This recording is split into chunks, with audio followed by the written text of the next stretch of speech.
A lot of the same storylines are in place for the Clippers heading into the 2016-2017 season. Doc Rivers is still the head coach and the head of the personnel department.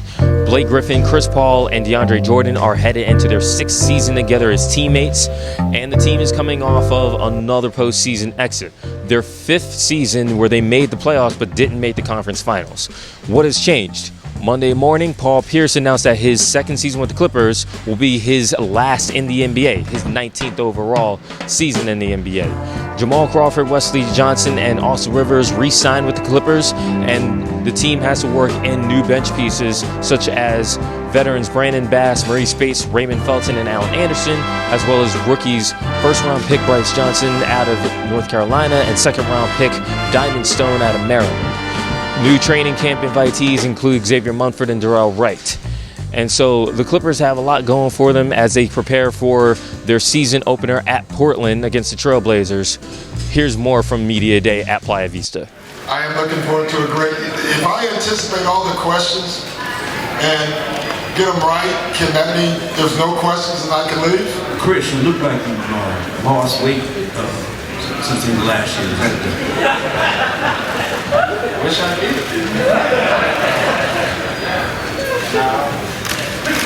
I don't know what to say. I appreciate that, brother. We're going to go on our own journey. There are things you have to do.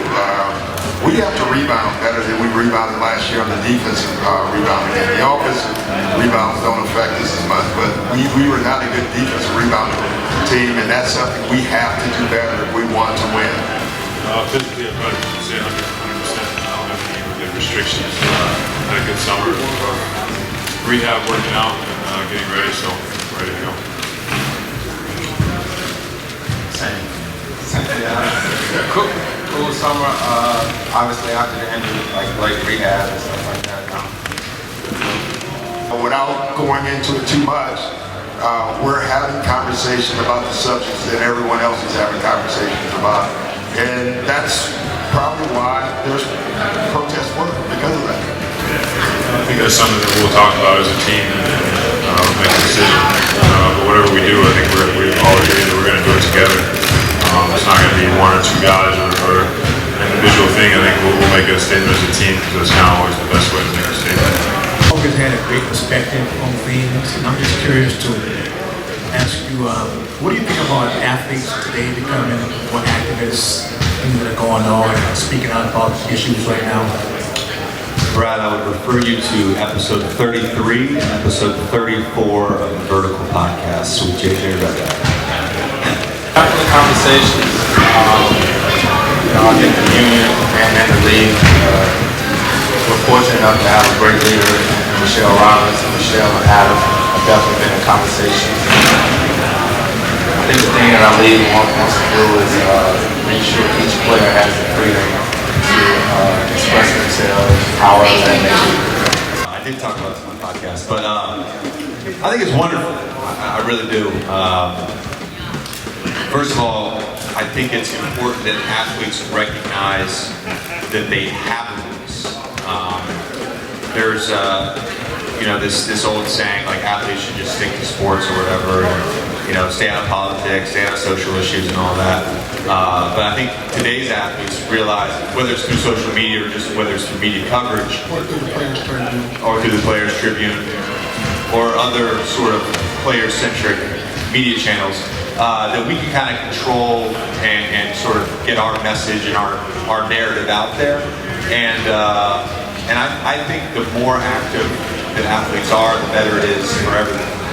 Because I know when I was a kid, I looked up to athletes. So if an athlete spoke out on an important issue, then I was probably more likely to hear that opinion and to see that stance and recognize the importance of that.